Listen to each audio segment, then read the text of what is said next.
Howdy, howdy, folks. It is Diecast Buffet here again. Welcome back to NASCAR 06 Career Mode, fellas. So, we're heading out to Atlanta. No, we're going to Martinsville. We're probably going to crash out here. That's besides the point. Obviously, we still have to qualify in. Let's go ahead and head out to the Kroger 200 and let's see who won the Cup race. So, Tony Stewart wins there. Biffle is going to win at Kansas. I have no idea who's going to win the Nextel Championship. Last year, it was Johnson who won it. And we'll see how that goes. But truth be told, our teammates, we're pretty much doing the same thing as them. I mean, look at it. 2 top 10s. And then you have one guy who has a top 5 and a top 10. So my point is that we're right around what our teammates are doing. But let's go ahead and qualify. We might want to make a wedge adjustment and see if that would help. I think a tighter truck here might be better because you don't want a loose one that's just, crashing off everybody. So we might want to make a wedge adjustment after this. Let's try to push it and get that pole, get that track position, and we need prestige points. So that means we have to finish well. And you can just see already it's loose. So I think we're going to tighten the truck up. Let's see. Go down the corner. Yeah, definitely going to have to tighten the truck up. I mean, it's going to be good for qualifying. But in 10 laps from now, this thing is going to be so bad, it's going to be embarrassing. But yeah, for a pole run, this is great if you can just get the truck to have the straight line speed. But it's slipping the tires right here, and look at that. We just had it. Yeah, this lap's done. I'm just going to go ahead and just end this lap. So we're going to qualify 18th here. We're in the show. We are going to go and make some post-qualifying adjustments. You've seen how loose the truck is. I'm going to go 0.5 wedge. And I'm also going to go and work on this right here.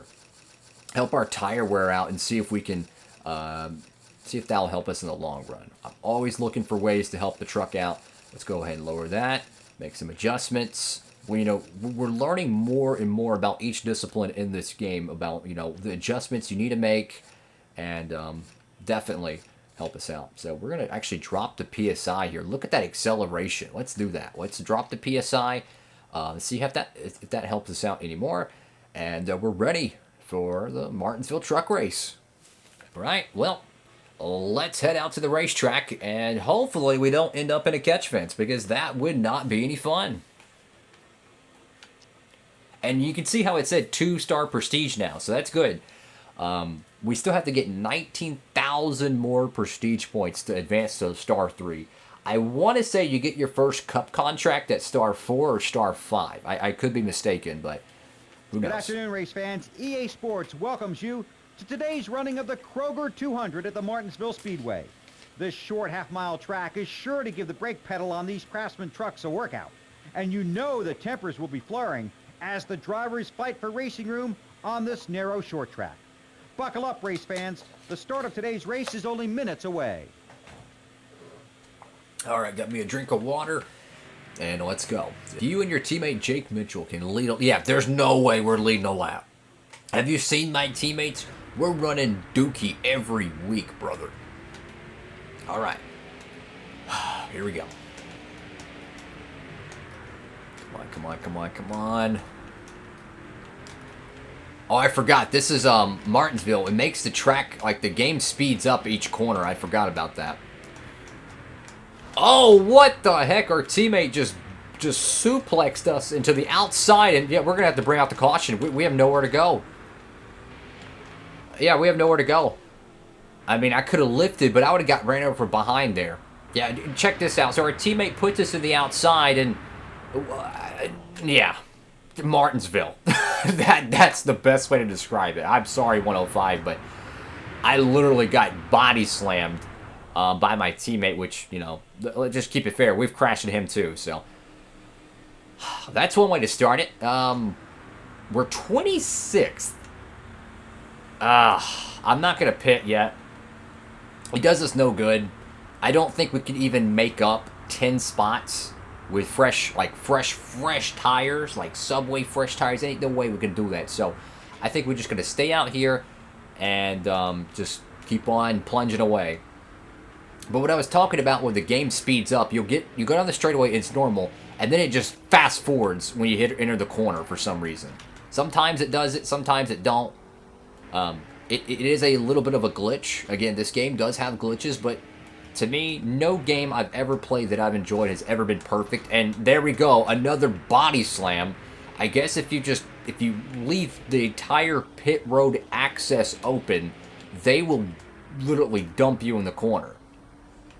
So, note to self, Atori is not happy. He's not happy about last event's race. And it is what it is. Just keep on digging. So we're 28th here. Clearly, we don't have the competitive truck that we had last fall at Martinsville, where we finished second to champion Ricky Craven. That's the difference. You know, you have to have a good truck that handles. We're really good at like IRP or, you know, maybe a little bit at Richmond, but Martinsville, man, we are just really off. And this 82 truck is trying to run the pit road wall. I mean, how crazy can you be? I don't know. I mean, it's hard to get prestige points when you're running so bad. And I'm starting to think of something, kind of hindsight 2020, if you will. Was it a mistake to go to the truck series? Was it a mistake to sign the deal to drive this truck, you know, most of the season, when we could have ran a full-time modified series season and potentially won the championship? I don't know. Truth be told, I don't know if it was truly the right decision, but I don't think it was necessarily a mistake, because we still have had a lot of success in the modified tour, and we're projected to get a top 5, or not top 5, but top 10 points result because of that. With 2 races to go, we're 6 in points. We should be comfortably inside the top 10. Anyways, trucks are pitting here. We are just, yeah, I want to get on pit row when there's not many trucks. I think this is the time to pit. I'm going to go ahead and pit. I don't want to be pitting with 30 other trucks, so do that. I don't know what we could adjust on this thing, guys. It just doesn't have speed. Like, you can tune the gear ratios. You can get a little extra out of it, but you can't put raw speed into the truck on a setup. You just can't. You know, you can tune it a little bit for Talladega and Daytona, and you can get that acceleration up. But if you don't have the power plant, there's nothing you can do. And then you got the teammates that, or your pit crew that gets the worst pit equipment known to man. I mean, this has got to be like some mid-'80s Busch Grand National pit guns, because how in the world do they test it all week and it fails on the first pit stop? Oh my gosh, 20.5 second pit stop. That is bad. That is bad. So we just lost a bunch of track position there. It is what it is. And the struggles continue. So the next race is going to be in Atlanta. I don't expect high expectations there, considering we have struggled at every other 1.5 mile on the circuit. What has it been? Kansas, Las Vegas, Texas, etc. So I don't expect much of a better run there. Oh, we got contact with the driver down the front straightaway here, 106 truck. He's a rival. He's probably going to block us as well. Lap 12 out of 16 here. 105 truck, who we made contact with earlier in the race. He's going to be blocking us pretty well here. So we just got to find a way to get around him without him crashing us. Maybe we can share draft him a little bit and try to save... no, we ain't going to be able to share draft him at Martinsville. But hopefully he doesn't door slam us after we took him out, which, you know, truth be told, we kind of got put in a bad position because our teammate dive bombed the corner. Oh, we just hit Terry Cook. I'm so sorry. That was a Denny Hamlin, Chase Elliott move right there. Literally just a bump into the corner. That was bad. He's already been mad at us earlier this season.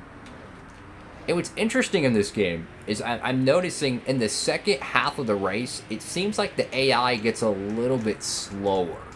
I don't know if it's like the slow trucks that are up front filter their way to the back, or we just naturally get faster. I have no idea. But it just seems like the game gets slower later in the run. And that allows me to be able to make more passes. Maybe it's just me. Maybe I'm tripping. I don't know. But it could be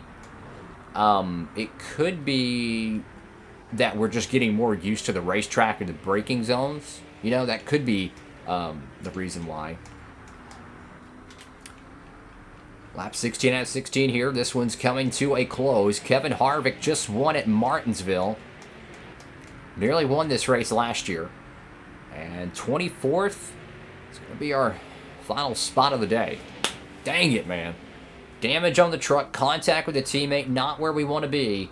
Kevin Harvick's going to oust Chaffin by 2 seconds to win at Martinsville. And there's our Ally update. Not talking about Alex Bowman Ally. So Harvick's going to lead 6 laps. Chaffin leads 10. I guess the exchange happened during the pit sequence, which makes sense. He probably pitted before him and leapfrogged him. 24th, not where we want to be, but 30th for our teammate. He's the bottom of the barrel for the team. I mean, if you look at the statistics, this team runs exactly where it's supposed to every single week. Mid-pack or worse. And again, no prestige points. No prestige points. Like, it is impossible to get more prestige points if you're not running well. So, we're going to have to do more modified racing probably next season. I mean, there's just nothing about it. And look at that. We got a driver mad at us now. It's probably the 105 truck. I mean, we got put in the outside there and pretty much we had nowhere to go. I mean, 2 to 3 wide at Martinsville.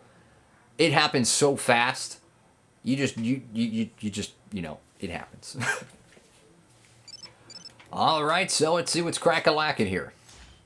So we failed the team challenge. That's great. We got an angry driver. Hey, what's going on, guy? Look, I'm gonna need some help from you out there. I got a guy on the phone. He is so ticked off he doesn't know what to do with himself, and it's all because of you. Now, I don't know exactly what happened, but I told him that I would see if I could straighten some things out. So you need to tell me what message I need to send back to him. So obviously we're going to apologize here because, again, we're just trying to just make it in this sport right now. The next race is going to be at Atlanta Motor Speedway, and I want to go check the career status page real quick. You can still see 19,000 prestige points we're going to need. So, yeah.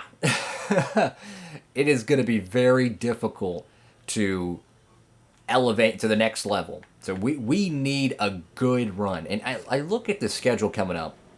Texas, we're going to take a fat L. Phoenix, I think we could do decent. Homestead, I don't even know what to think at Homestead. It's a 1.5 mile, but it's unlike any 1.5 mile in the game.